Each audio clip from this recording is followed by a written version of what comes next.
I made $23 million. Bought a mansion with 14 rooms. And tonight, like most nights, I sit in just one of them. The silence here is expensive. That's what nobody tells you. You walk through marble hallways and your footsteps echo back at you, like the house itself is mocking you, reminding you that all this space, all this cold space belongs to no one. I'm 92 years old. My name is Benedict, and I need to tell you about a phone call that lasted 42 seconds. See that phone over there? The black rotary one on the oak table? I've kept it for 60 years. Doesn't work anymore. The phone company doesn't even support that technology. But I keep it because it reminds me of the most important call I never... No, wait, I didn't make it. I just made it. 43 years too late. People think regret is about the big decisions. The career you chose. The city you moved to. The person you married or didn't marry. They're wrong. Regret lives in the small moments. The 42-second conversations you were too busy for. The Sunday dinners you skipped because of a client meeting. The bedtime stories you never read because you were still at the office, chasing another deal, another promotion, another zero on your bank statement. I had a daughter named Claire. That word sits in my throat like broken glass. She called me on a Tuesday, March 14th, 1981. I was in my office. Corner view, mahogany desk, leather chair that cost more than most people's cars. My secretary buzzed me. Your daughter online too, Mr. Benedict. I remember looking at my watch. I had a meeting in 7 minutes. A big one. The Hofstein contract. $12 million deal. I picked up the phone. Hi, Daddy. Her voice was small. She was 26 years old, but right then, she sounded like she was 6 again. Claire, sweetheart, I'm heading into a meeting. Can this wait? Silence. Just 3 seconds of it. But I can still hear those 3 seconds. They play in my head every single night. Sure, Dad. It can wait. I'll call you this weekend. Okay? Okay. 42 seconds. I timed it later, obsessively, playing it back in my memory until the memory itself became worn like an old tape. I never called her that weekend. I got busy. The Hofstein deal went through. I made $4 million in commission. Took the team out for steaks and scotch. We celebrated until 2 in the morning. Called Claire on Monday. No answer. Tuesday. No answer. Wednesday. Her roommate picked up. Mr. Benedict. Claire's in the hospital. The room tilted. You know what's strange about the human brain? In moments of crisis, it notices the stupidest details. I remember the coffee stain on my desk calendar. I remember the way the light came through the blinds. I remember thinking my tie was too tight. What happened? She collapsed. They're running tests. I was on a plane within 2 hours. Lymphoma. Stage 4. The doctor said she'd probably been feeling sick for weeks. Maybe months. Too tired. Too weak. Probably why she called. Probably wanted to tell me she was scared. But I had a meeting. 42 seconds. That's all she got. She died 4 months later. I took leave from work. First time in 30 years I'd taken more than a week off. Sat by her hospital bed every day. Held her hand. Read to her. Told her stories about when she was little. We had 4 months. Sounds like a lot, doesn't it? For months. But here's what they don't tell you about deathbed reconciliations. They're not like the movies. You don't get a clean ending. You don't tie everything up with a bow. In soft music, you get morphine confusion. You get pain so bad she can't speak. You get good days where you think, maybe, just maybe, and then you get bad days that crush that hope into dust. And you get silence, not the peaceful kind, the kind where you both know there were supposed to be thousands of conversations before this one, thousands of calls, thousands of Sunday dinners, thousands of small moments that add up to a life together. We didn't have those. I went back to work after the funeral. What else was I supposed to do? Sit in my empty house. That felt worse somehow.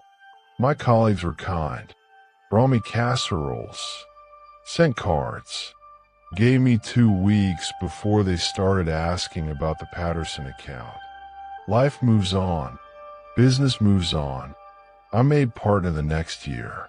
Corner office on the 42nd floor. Isn't that something? 42.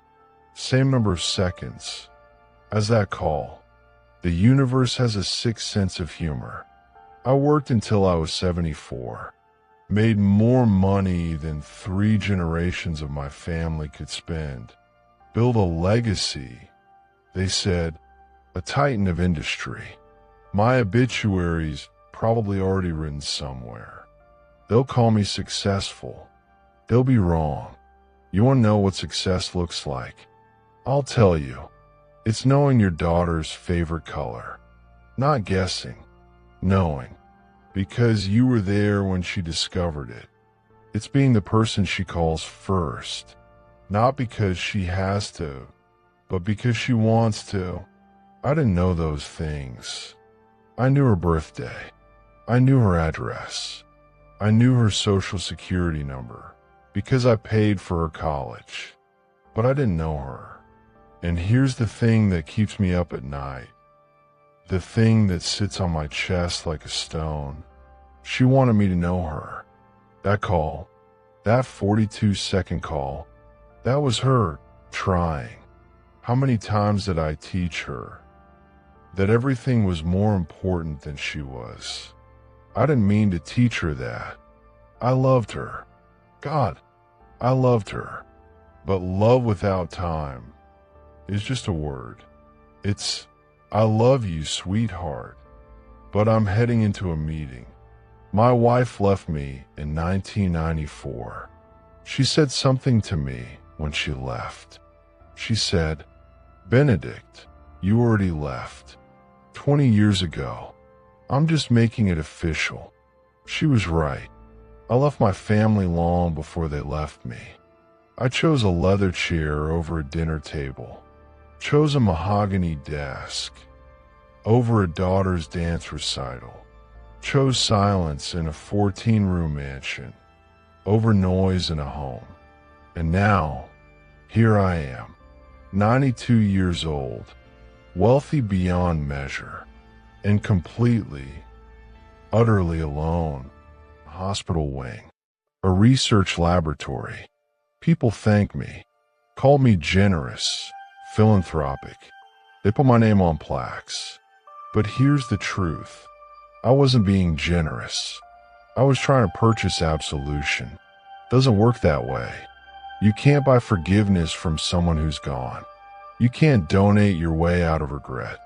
I see young people now, on their phones, always working. The money's still here, sitting in accounts I don't look at anymore. Growing, compounding, doing what money does. I could buy anything, go anywhere, own anything, but you can't buy back time. Trust me, I've tried. After my wife left, after Claire died, I threw money at the problem, donated to cancer research, millions of dollars. Phones, put Claire's name, working, grinding, they call it, hustling, building their empire. They remind me of myself, and it terrifies me. They're making the same trade I made. Time for money, presence for success. They think they'll balance it later. They think there's time. They're wrong. Let me tell you something about time. Something I learned too late. Time is not a renewable resource. You think it is. When you're 30, 40, even 50, you think you have plenty of it. Later becomes never. My daughter was alive for 26 years and 4 months. I was her father for all of them, but I was present for maybe 3 of those years. Really present. Not physically there while mentally somewhere else. 3 years out of 26. Do the math. That's 11%. I gave my daughter 11% of my attention and gave my career the rest. My career didn't cry at my funeral. My career didn't need me at her bedside. My career didn't call me on a Tuesday, needing 42 seconds of my time. But I prioritized it anyway.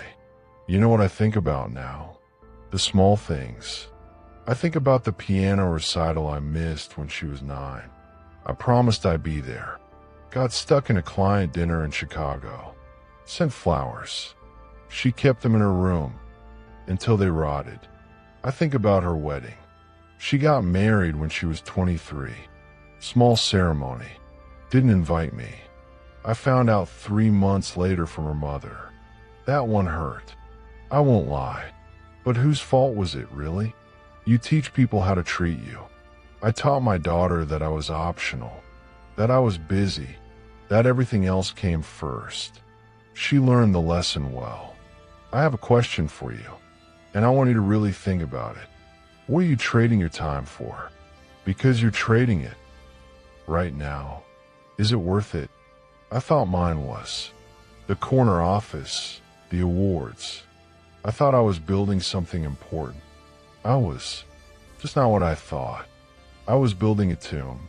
A beautiful, expensive, empty tomb. Could have. Should have. Would have. The saddest words in any language. I could have said yes to that call. Could have told my secretary to reschedule the meeting. I should have understood that meetings can wait, but moments can't. I would have given every dollar, every award for one more conversation. A real one, not 42 seconds. A real conversation where I listened, where I was her father, instead of voice on the phone rushing to the next thing. But I don't get that choice. That phone on the table. I told you it doesn't work anymore. That's not entirely true. It works fine. I tested it last year. Had a technician come out. He got it connected.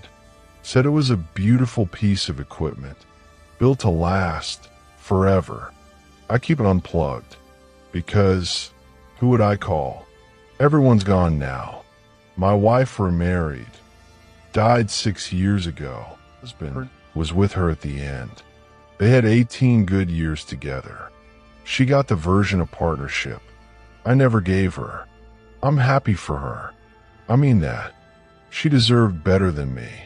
My colleagues retired, moved to Florida, Arizona, somewhere warm where old men go to pretend they're not waiting to die. I stayed here, in this house, with my 14 empty rooms and my $23 million. You think I'm telling you this story to make you feel sorry for me? I'm not. I'm telling you this because you still have time. That's the gift you have right now. Whether you're 25 or 65, you still have time to make a different choice than I made. You still have people who want 42 seconds of your attention. Maybe more. Give to them. I know what you're thinking. You're thinking about your bills, your mortgage, your career goals. I had all those thoughts too. They're not wrong. You need money. But I'm saying something simpler. Be present. When someone calls, answer. Really answer. Not the, I'm busy, can this wait answer. The real answer, where you listen. When you have a choice between a meeting and a moment, choose the moment. The meeting will happen without you. The company will survive. But the moment won't wait. That Tuesday when Claire called, that 42-second call, that was a moment. It will never come again. Last month, I found a journal. She kept it in college. There's an entry from March 15th, 1981, the day after that call. Want to know what it says?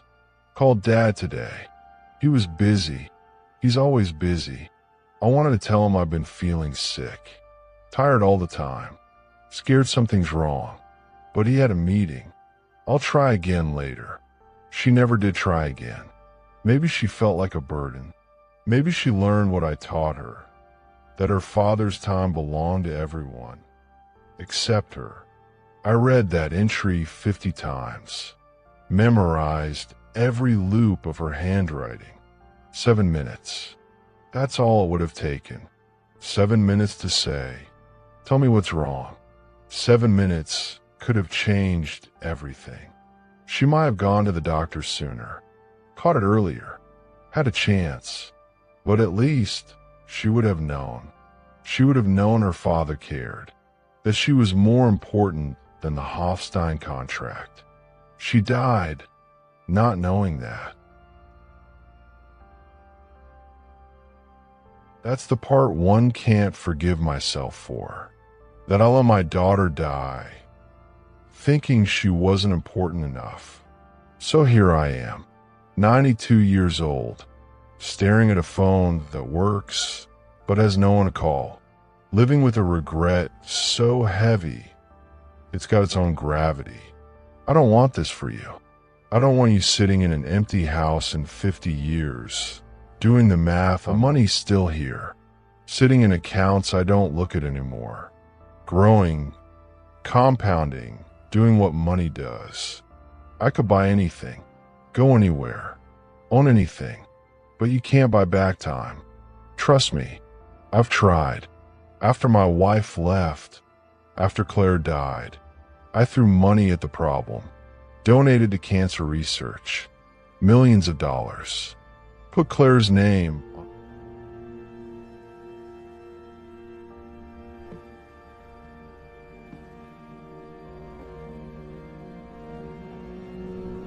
I've spent my life learning these lessons the hard way. Now, I want to help you avoid the same stones in your pockets. I'm opening up a small inner circle, a lifetime membership for those who want to live with intention. For the first 200 of you who join us today, it's completely free for life. After that, I'm afraid it will become a paid membership. Subscribe now and join our community. Don't let this be another thing you meant to do but forgot. Share this with a friend who needs to hear this. Don't let them miss out on this journey with us. And please, tell me in the comments, which of these regrets hit you the hardest today? I'll be reading. I'll be here, watching the sunset, hoping you make better choices than I did. Take care of yourselves and each other. It's all that really matters in the end. Notice, this video is a creative work of storytelling. The character of Benedict is fictional and designed to reflect shared human experiences and life lessons. Any financial figures or personal stories mentioned are for illustrative and educational purposes only.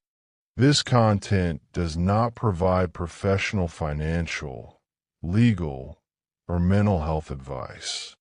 Copyright 2026, The 92-Year Witness. All rights reserved.